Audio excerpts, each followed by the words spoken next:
If the universe came into existence, then it must necessarily have a cause.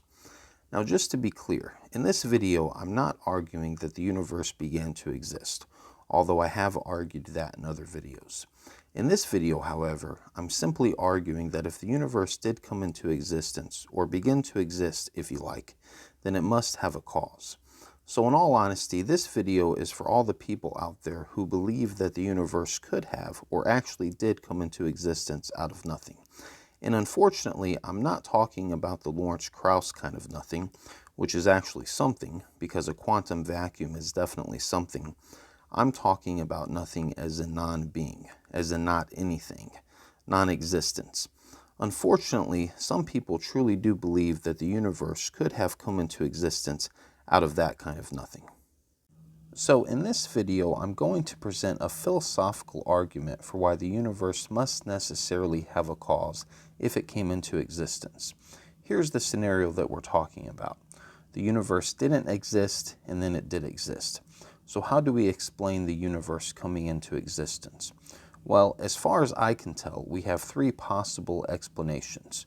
The first possible explanation is the universe could have brought itself into existence.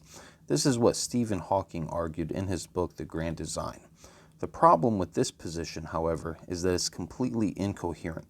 If the universe brought itself into existence, that would mean that it existed before it existed. That doesn't make any sense. It's completely nonsensical. So that possible explanation can't possibly be correct. The second possible explanation is that nothing could have brought the universe into existence. Now, some people honestly do believe that the universe could have come into existence from nothing, but I very much take the position that it's philosophically unsound to argue that the universe could have come into existence from nothing. The reason for this is because of what nothing is, or rather what it isn't. Nothing isn't anything. It's actually a contradiction to regard nothing as something, because nothing is the negation of something. It simply means not anything. It's non-being. Now, can non-being be? Of course not, because it's non-being. If it could be, that would mean that it's not non-being, which means we wouldn't be talking about nothing, we would be talking about something. But we are talking about nothing, which means we're talking about non-being. Non-being can't be. It's therefore incoherent for anyone to think that being could come from non-being. And since non-being can't be, it follows logically and necessarily that it can't produce being, because that would mean that it would be able to produce something that it does not possess itself, which is incoherent. A cause cannot produce or give what it does not have. And this, of course, means that the possible explanation of the universe coming into existence from nothing can't be correct either. The third explanation is that something brought the universe into existence. This explanation must be the correct one, since the other two explanations have been eliminated. But this explanation is also supported by philosophical reasoning. We know that being can't come from non-being, but there is being, which of course means that there's always been being, because being can only come from being, which means there's always been something.